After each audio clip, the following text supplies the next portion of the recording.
Continuando a leitura do Srimad Bhagavatam, canto 8, capítulo 24, verso 6. Matsya, a encarnação do Senhor como peixe. Uchavacheshu bhuteshu charam vayuriveshvara nochavachatvam bhajate nirgunatvat diyogunai. Ucha avacheshu, tendo formas corpóreas superiores ou inferiores. Bhuteshu, todas as entidades vivas. Charam, comportando-se. Vayu iva, exatamente como o ar. Ishvara, o Senhor Supremo. Não.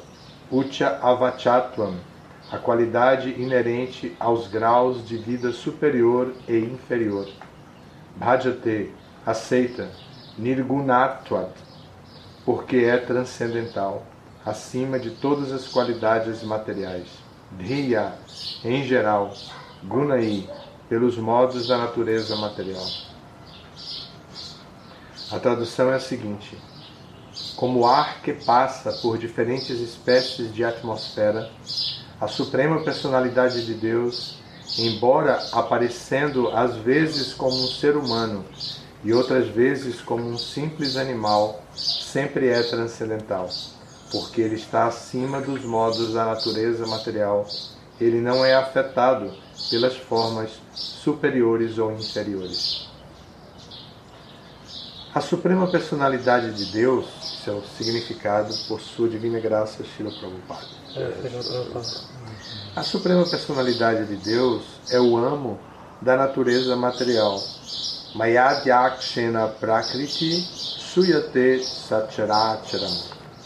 Portanto, sendo o controlador supremo das leis da natureza, o Senhor não pode estar sob a influência delas.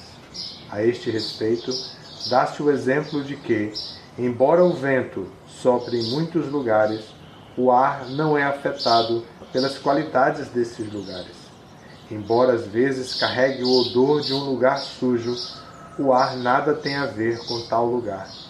Do mesmo modo, a Suprema Personalidade de Deus, sendo boníssimo e muito auspicioso, diferentemente da entidade viva comum, nunca é afetado pelas qualidades materiais. Purusha Prakriti Stohi Vonte Prakriti Janguna, do Bhagavad Gita 13:21. Quando está na natureza material, a entidade viva é afetada por suas qualidades. A Suprema Personalidade de Deus, entretanto, não é afetado. Irreverente é aquele que, não sabendo disso, considera a Suprema Personalidade de Deus um ser vivo comum. Avajananti manmudha. Parambhavam ajananta. Chegam a essa conclusão homens sem inteligência, porque não estão inteirados das qualidades transcendentais do Senhor. Hare Krishna. Hare Krishna. Observem aqui que Shukadeva Goswami, na conversa com Parikshit Maharaj, se adianta num tema muito importante antes de responder a pergunta de Parikshit Maharaj com objetividade. Ele poderia simplesmente responder sobre a encarnação de Krishna como um peixe, Matsya. Mas ele, ao invés de ir direto ao assunto, ele usa de uma analogia, a analogia do vento aqui, para explicar que a Suprema Personalidade de Deus não adota essas formas por uma exigência da natureza material. É o contrário, é a natureza material que segue as exigências da pessoa suprema. As exigências da pessoa suprema para a natureza material é que ela trabalhe, que ela funcione de acordo com 3 modalidades e que essas 3 modalidades podem se intercambiar. Essa é a ordem de Krishna para a natureza material, para Maya.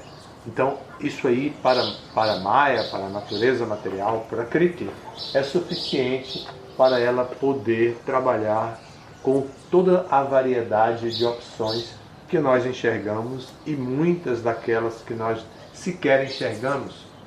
Mas é suficiente para a natureza material saber: aqui estão suas ferramentas: bondade, paixão e ignorância. Combine nas doses que você se inspirar e trabalhe toda essa manifestação cósmica. E com isso você dê oportunidade para as entidades vivas ficarem condicionadas, sempre condicionadas a este mundo material. O resto deixe comigo.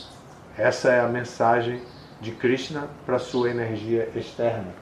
E quando Krishna dá essa mensagem para a sua energia externa, Maya, ela aceita essa energia externa com muito entusiasmo, ela aceita essa mensagem com muito entusiasmo e cheia de criatividade, ela começa a trabalhar com a criação material, com a natureza material, hipnotizando todos os seres vivos, todas as entidades vivas. Então, quem observa o funcionamento da natureza material de maneira tão eficiente e de maneira tão agressiva, pode pensar que, ao aceitar uma forma dentro da natureza material, Deus, a Suprema Personalidade de Deus, se submete a essa energia material. Esse é o único ponto, assim, que esse é o ponto que o tema aqui torna relevante para que o leitor do Bhagavatam possa continuar lendo este capítulo, sabendo bem que Krishna não é um peixe comum. Então, Parikshit Maharaj já deu a dica, quando ele faz a pergunta, ele diz: o peixe tem um corpo abominável, cheio de dores e limitações. Como a Suprema Personalidade de Deus aceita esse corpo? Parikshit Maharaj já fez essa pergunta para Shukadeva Goswami, já colocando que eu penso dessa maneira, eu entendo que a Suprema Personalidade de Deus não tem nada a ver com esse corpo de peixe. Mas me diga, qual é o mistério do aparecimento de Krishna como um peixe? Essa é a pergunta de Parikshit. Então, Shukadeva Goswami vai responder e ele não pode deixar de explicar a parte filosófica da questão. Muito embora o Bhagavatam tenha o gênero literário de Purana, e como Purana ele vai apresentar a filosofia, o Siddhanta, através de histórias, ele não pode negligenciar o fundamento filosófico das histórias. Então, para explicar que a Suprema Personalidade de Deus adotou o corpo de um peixe, Shukadeva Goswami entende que precisa dizer isso, que ele está dizendo aqui agora, para Parikshit Maharaj. Ou seja, entenda de uma vez por todas. Eu vou responder sua pergunta. Pode ficar tranquilo, eu vou dizer por que Krishna aceita o corpo de um peixe. Mas, antes de tudo, fique logo sabendo que Krishna não tem nada a ver com a natureza material, com as combinações dos modos da natureza material. Muito pelo contrário, ele é o criador de tudo isso. Então ele não se submete a nada disso. Então esse é o posicionamento de Shukadeva Goswami. Observem que Prabhupada dá um significado compacto, porém muito forte, cheio de fundamentações. Prabhupada inicia, como todo texto deve ser iniciado, um ensaio, um trabalho apresentado presencialmente, ou qualquer coisa que a pessoa vá apresentar, ele vai dividir em 3 níveis.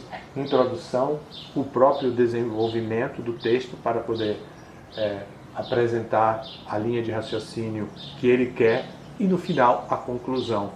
Nessa fundamentação ele vai colocar as referências chástricas, as referências científicas, as referências que ele possa comprovar o que ele está dizendo. Prabhupada aqui segue bem direitinho esse texto, esse padrão. Ele começa dizendo: a Suprema Personalidade de Deus é o amo da natureza material. E entre parênteses ele coloca: o verso Mayadhyakshena Prakriti Suyate Sacharacharam, que é do Srimad Bhagavatam, ou do Bhagavad Gita. Então, Prabhupada começa de uma maneira forte. Os trabalhos devem começar assim, de uma maneira forte, e devem concluir de uma maneira forte, para que a pessoa possa refletir, mas não ficar pendente de alguma informação. Então, Prabhupada continua dizendo: portanto, sendo o controlador supremo das leis da natureza, o Senhor não pode estar sob a influência deles.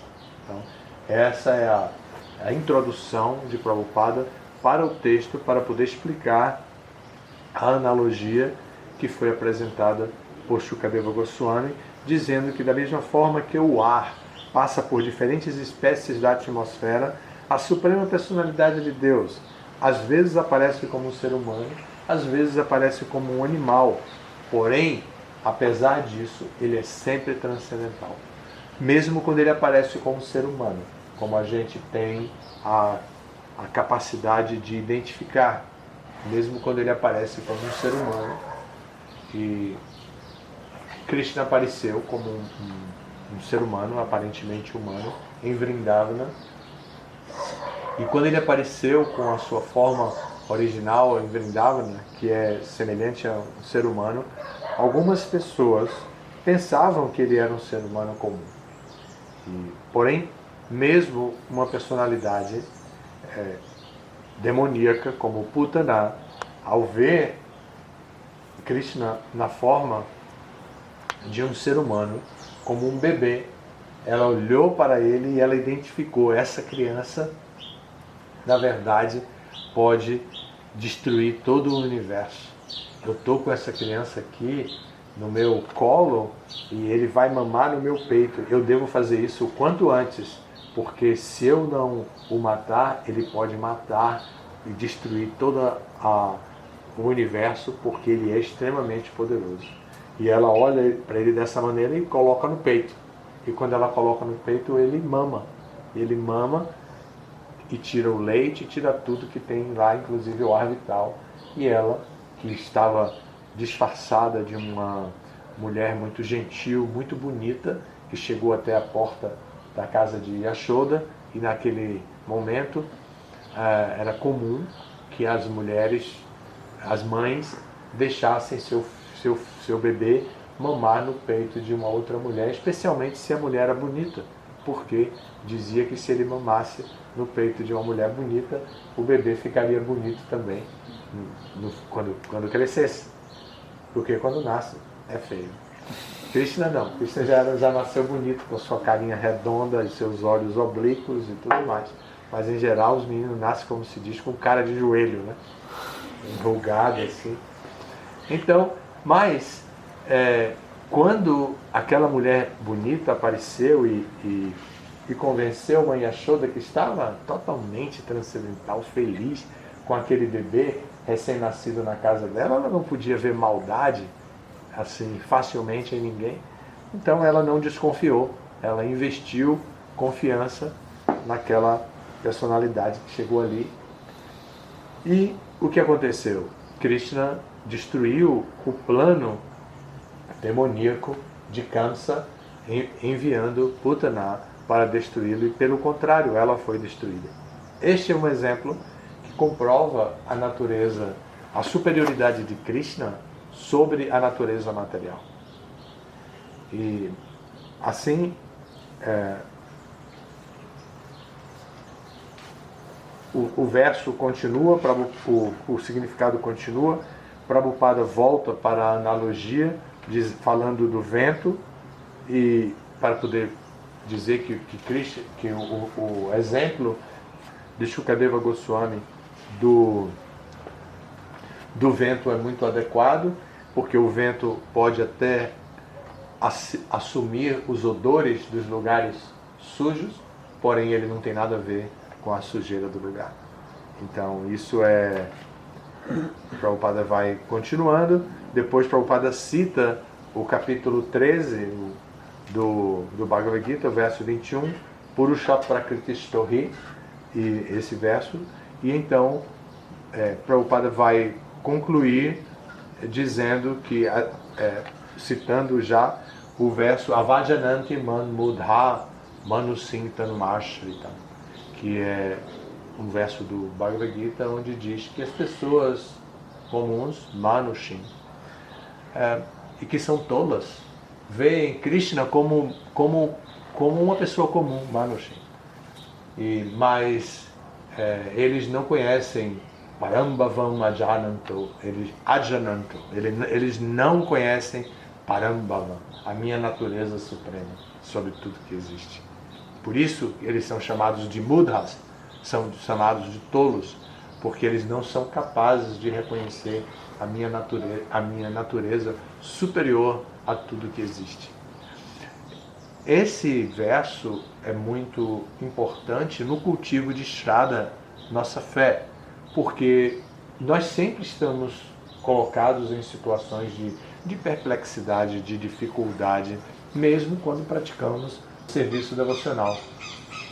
Ninguém deve ter a inspiração karma kanda de que ao praticar serviço devocional eu vou ser feliz, sempre feliz.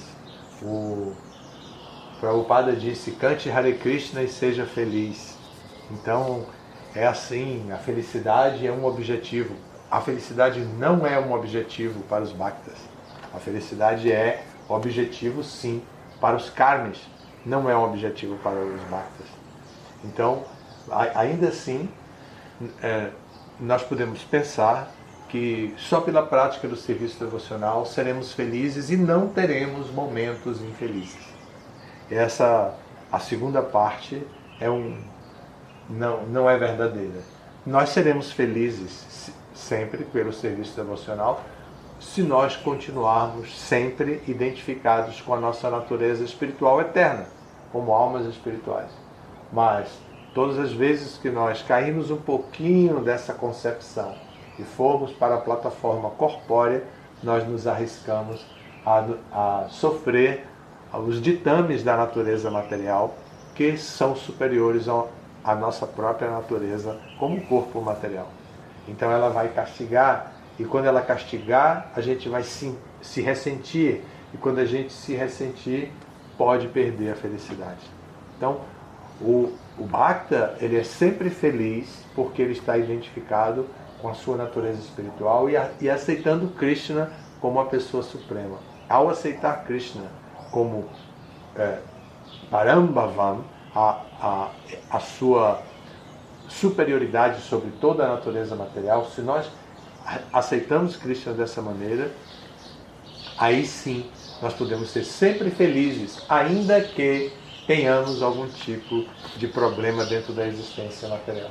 Então a pessoa pode ser feliz e estar triste em alguma situação, ou estar sentindo dor, ou estar sentindo dificuldade financeira, mas ainda assim ser feliz internamente. A felicidade espiritual não vai se deixar afetar por essa experiência momentânea, temporária, como o Bhagavad Gita diz, matras parshas tu kaunteya sitoshna sukha dukkha. Então esse sitoshna, seja inverno ou verão, se equiparam a sukha dukkha, se equipara a felicidade e infelicidade. E tudo isso é temporário. E tamstitiksha, a pessoa tem que aprender a tolerar isso. E ele ele fala isso para Arjuna, chamando Arjuna de Bharata. Tamstitiksha swa Bharata.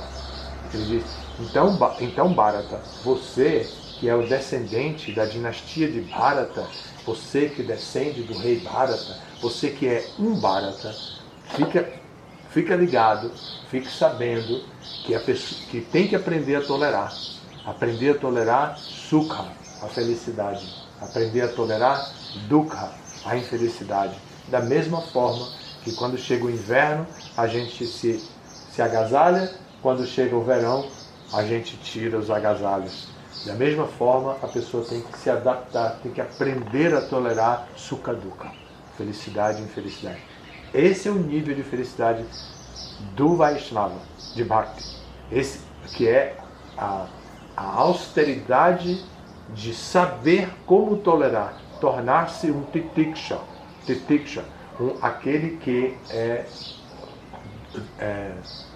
tolerante, aquele que aprende a viver de acordo com a circunstância que está se apresentando e ainda assim mantendo-se fiel, mantendo-se feliz, mantendo-se consciente da sua natureza original. Então essa é a explicação que eu posso aqui dar para este verso número 6 do capítulo 24 do canto 8, e amanhã seguiremos com o Shukadeva Goswami iniciando a contar a história definitivamente para Parikshit Maharaj, porque ele já preparou Parikshit Maharaj com o nível de consciência que ele quer que Parikshit Maharaj entenda a história. Eles fiquem logo sabendo que Krishna não é um peixinho aí qualquer não, tá? Krishna não tem nada a ver com essa natureza material. Ele faz isso porque ele tem superioridade sobre a natureza. Não é o contrário. Não é porque ele está subalterno à natureza que ele tentou vir como um ser humano, mas não conseguiu. Só conseguiu foi entrar no corpo de peixe. Não é esse. Krishna não é esse que tem plano A, plano B, plano C disponível dentro da natureza material, porque ele pode não ser capaz. Krishna sempre terá controle absoluto da natureza material. Nunca será controlado por ela. Tudo bem? Muito obrigado pela atenção. Alguma pergunta? Então, muito obrigado. Todas as glórias a Srila Prabhupada.